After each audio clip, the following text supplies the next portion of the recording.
So the first two cards that really jumped out at me here is the Queen of Pentacles. And this is you finally getting into the place where you feel like you're making the money that you deserve, that you're looking for. And you're in a place where it is very financially lucrative, where you are getting a lot of, I want to say positive reception as well. And for once in your life, I feel like financial inflow is going to be very good from now until the end of this year, okay? And what's really another card that's linked up with the Queen of Pentacles here is the Ten of Pentacles. This is kind of like things that are built up very slowly, okay? It's built up over time, but it is very consistent. It is also incredibly stable. And so I'm sensing, you know, with that Saturn period of the past few years, it was kind of like a rebirth process for many of you. And you really looked at your finances and you really looked at your career sector and you're trying to figure out, you know, what is the best logical step that I need to take so that I can secure a future for myself. Many of you are really adamant about, you know, planning for your retirement, planning to kind of like build up wealth so that you can leave a legacy for your children, so that you can leave something so that when you're gone, your children can inherit them. And then others really trying to build up wealth, savings, and especially, you know, investing in lucrative work projects, work assignments, or even like investment portfolios that I'm seeing here with this card. So you're making your money grow for you. And I do feel that there's going to be a lot of abundance and prosperity in the home environment. You're providing for your kids. No one is really worried about, you know, where the next meal is coming from. And I'm also sensing as well, you're building a lot of stability for your financial future. Okay. Another thing coming through, and this is something that kind of jumped out at me too. So this is your energy here, Scorpio. This is it's a more nurturing quality because it's shown up here as the Queen of Cups. Okay, so when it relates to people that you're dealing with, as well as how you connect to other people, I feel that emotionally, these emotional connections, what you might have realized coming into this month of October is that, you know, on the one hand, you're emotionally connected to another person and you want them to be okay. It's hard for you to sever the connection that you have with another person. You're very wound up with them. You're very emotionally invested. And many of you have gone through the process where you kind of stop taking care of yourself so that you can take care of either your relationship partners or your relationship partners. There was great demand. For whatever reason, I feel like you were neglecting your emotional needs to take care of other people around you, and especially relationship partners. The relationship partner comes up here as the King of Wands. So this is a fire sign, Sagittarius, Aries, or Leo. And this is their sun, moon, or rising. It could be male or female, depending on, you know, who you're dealing with. But this is a male or female energy. This is somebody who is very, I want to say they're very loyal. They're very protective.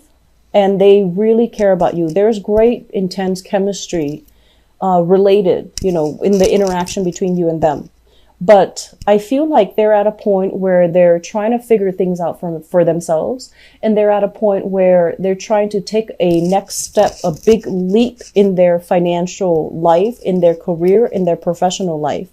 And so they might be scoping out, you know, what's the next step for themselves. And so many of you are kind of like slaving away, taking care of your relationship partner. And the important thing for this month is to pull back this energy, learn to take care of yourself, take care of your emotional needs, slow down and, you know, nurture yourself rather than dissipating your time, resources, energies, and you feel very depleted. And so if your partner is at a point where they're really concerned about their career, where they're, you know, putting in a lot of overtime at work, for example, and you feel a little bit sidelined, you feel like you're put on the back burner, it's really important to address these issues up front, okay, so that they don't breed resentment, okay? For your emotional health, we do have the Queen of Cups linked up here with the Empress. And the Empress, usually this card is about, abundance. It's about feeling very comfortable, feeling very confident in your own skin.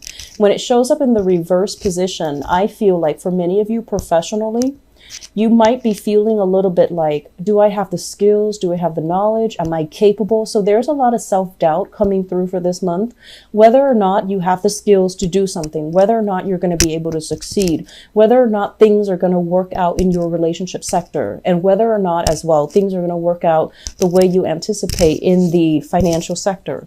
So the self-doubt, Scorpios, as with every water sign, I feel water signs are bogged down with a lot of self-doubt, a lot of negative self-talk too, because deep down there's a deep sense of insecurity, like, am I good enough? Is it the right thing for me? If it's the right thing for me, why does it take so long? Why is it so difficult? Because intuitively, you understand that when it's the right thing, it should flow. It should be smooth. It shouldn't require so much investment and so much work and so much back and forth. And so you're questioning the validity of either a relationship, or you're questioning the validity of, am I in the right career? Am I in the right place? Am I going to be able to make it and be successful? Because I feel like you feel like you're lacking in either experience. You feel you're lacking in either, self-confidence to be able to make the next step, to be able to make that leap to secure your financial future. This energy, if it doesn't exhibit a person, I do feel what it relates to is in the career front, once again, professionally, there are contracts that might be a little bit unclear. There are things that you might be deciding between you and, like either a supervisor or higher up, a business partner, where you're trying to draw up contracts, you're trying to establish, procedures or baseline rules and regulations of how you need to bring, like what you need to contribute in a work environment, what they need to contribute. And things are left a little bit unclear. You're trying to push things along. You're trying to, smooth things out and push things along so that you both can come to an agreement or a consensus. And the person that you're dealing with is kind of dragging their feet. They're kind of like, let's just see what happens. Let's just see, how things are going to plan out. Let's just slow things down and not finalize anything. So it can be a little bit frustrating if you have contracts that needs to be signed, if you have legal issues that you're trying to get rolling or, get some closure on, and it's not coming or it's not happening in the manner that you'd hope. Okay. And so I feel like the major theme for this month is really take it easy. Do not doubt yourself. Financial abundance is coming in plentifully. And so the negative self-talk, I don't feel that it's going to be conducive for anything. It's just like, worries that don't really lead to anything. So I feel like this is the month where you need to be very grounded.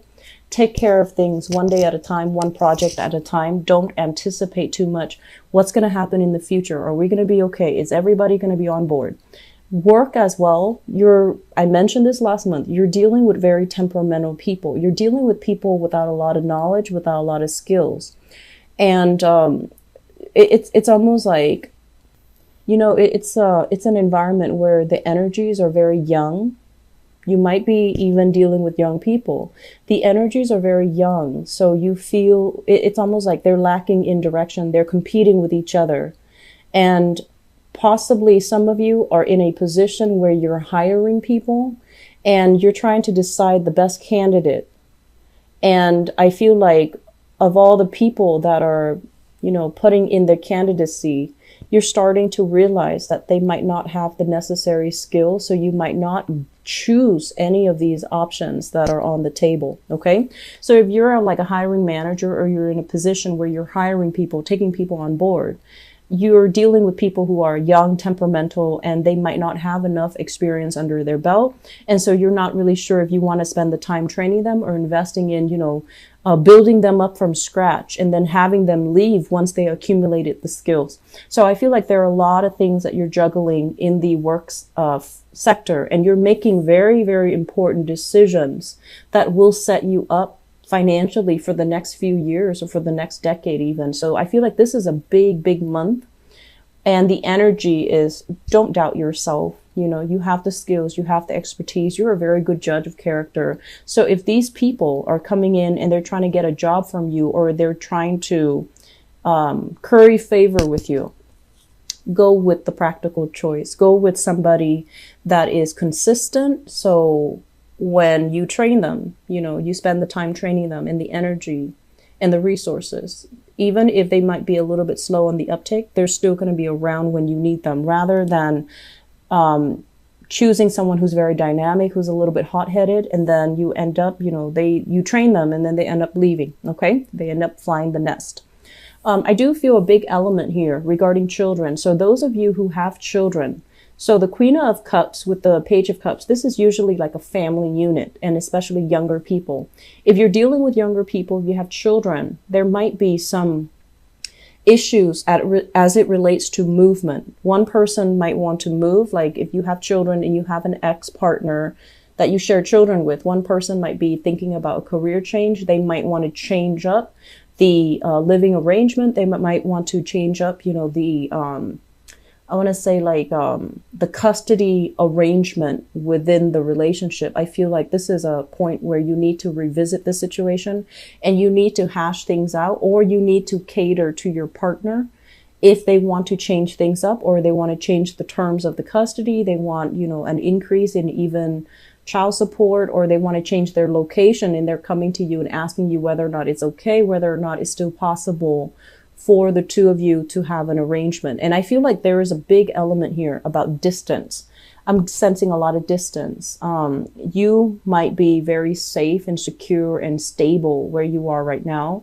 Your partner might want to move. Your partner might want more, or your ex-partner might want to move, and trying to figure out, you know, how is that going to work if I'm over here, you're over there, and the kids are split between us. Okay.